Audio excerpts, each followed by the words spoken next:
হরে কৃষ্ণ। একটা রুমের মধ্যে যদি কোনো একটা জিনিস থাকে যেটা দুর্গন্ধ ছড়াচ্ছে, যেরকম ধরুন একটা পচা আলু, তাহলে সেই রুমের থেকে কিন্তু দুর্গন্ধই পাওয়া যাবে। আবার সেই রুমের মধ্যে যদি একটা সুগন্ধি দ্রব্য রাখা হয়, যেমন ধরুন খুব ভালো চন্দন কাঠ, তাহলে সেখান থেকে সুগন্ধ বের হবে। এটা স্বাভাবিক। ঘরের মধ্যে আমরা যেমন জিনিস রাখবো, যেরকম দ্রব্য রাখবো, সুগন্ধি অথবা দুর্গন্ধযুক্ত, সেটাই আমরা উপভোগ করব।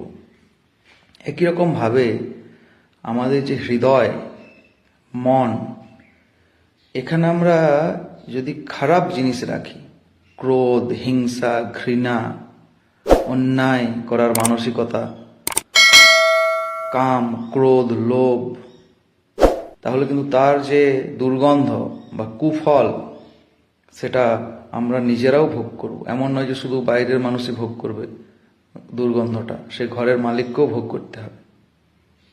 একই রকমভাবে যদি আমরা হৃদয়ের মধ্যে প্রেম, ভালোবাসা, দয়া, ক্ষমা, নম্রতা, ধীরতা ইত্যাদি রাখি, তাহলে তার যে সুফল সারা সমাজ ভোগ করবে এবং আমি নিজেও ভোগ করব।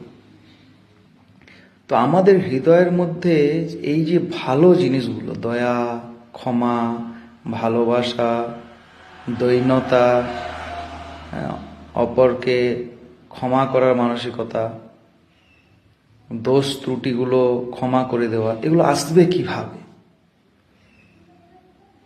তো সে অনেক দিন আগেকার কথা, যখন এই বাংলার আকাশে জাতিভেদ প্রথা, অস্পৃশ্যতা, হিংসা, হানাহানি, দলাদলি, মারামারি একটা পরিস্থিতি তৈরি হয়েছিল, তখন শ্রী চৈতন্য মহাপ্রভু এই বাংলার আকাশে একটা উজ্জ্বল তারার মতো তিনি এখানে উদিত হয়েছিল।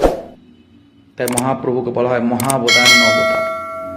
তিনি ঘোষণা করলেন, প্রেম ধর্ম প্রচলন করলেন, এবং সেই প্রেম ধর্মের আওতায় এসে কোনো উঁচু নিচু, ছোট বড় কোনো ভেদাভেদ থাকলো না, কোনো জাতিভেদ প্রথা, কোনো অস্পৃশ্যতা, কোনো দলগত পার্থক্য, মতানৈক্য, সব কিছুর ঊর্ধ্বে গিয়ে তিনি বললেন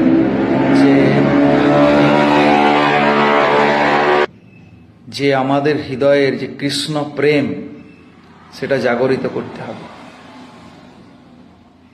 চারে দেখো তারে কহ কৃষ্ণ উপদেশ, আমার আজ্ঞায় গুরু হইয়া তারও এই দেশ। আর তিনি নির্দেশ করলেন, ভারত ভূমিতে হইল মনুষ্য জন্ম যার, জন্ম সার্থক করি কর পর উপকার। তাই আজকে আমাদের সারা বিশ্বের মানুষ মহাপ্রভুর এই ভাবধারা উপলব্ধি করতে পারছে ইসকনের মাধ্যমে, এবং একটা বিশ্ব ভ্রাতৃত্বের পরিবেশ তৈরি হয়েছে। ইউনাইটেড নেশনস যেটাতে ফেলিওর হয়েছে সবাইকে এক ছাতার তলায় নিয়ে আসতে, কিন্তু মহাপ্রভুর এই প্রেম ধর্ম সেটা সম্ভব করেছে। তাই সবার কাছে বিনম্র অনুরোধ, চৈতন্য মহাপ্রভু যে প্রেম ধর্মের বিতরণ করেছেন, প্রচলন করেছেন, সে প্রেম ধর্মের ছত্রছায়ায় আমাদের সবাইকে আসতে হবে। তাইলে আমরা প্রকৃত প্রেম কি, ভালোবাসা কি, সুখ কি, আনন্দ কি, শান্তি কি, সেটা নিজে উপলব্ধি করতে পারবো এবং অপরকে সেটা বিতরণ করতে পারবো। আর সেই প্রেম ধর্মের শুরু করার বা প্রেম ধর্মের সামিল হওয়ার আমাদের একটাই যোগ্যতা লাগবে। সেই যোগ্যতা হচ্ছে পরম পবিত্র ভগবান শ্রীকৃষ্ণের দিব্য নাম সংকীর্তন আমাদের করতে হবে। হরে কৃষ্ণ কৃষ্ণ কৃষ্ণ হরে হরে, হরে রাম রাম রাম হরে হরে। এই মহামন্ত্র জপ করুন, কীর্তন করুন।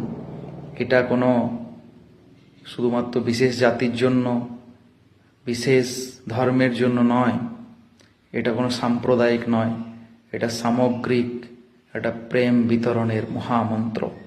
তাই মহামন্ত্র জপ করুন, কীর্তন করুন, সেই প্রেম নিজের হৃদয়ে অনুভব করুন, আর এই প্রেম অপরকে বিতরণ করুন। শ্রী চৈতন্য মহাপ্রভুর কৃপা লাভ করুন, ইসকন প্রতিষ্ঠাতা আচার্য শিল প্রভুপাদের কৃপা লাভ করুন, আর মনুষ্য জীবনকে সার্থক করুন। ধন্যাতি ধন্য করুন আপনার এই মানব জীবন। হরে কৃষ্ণ।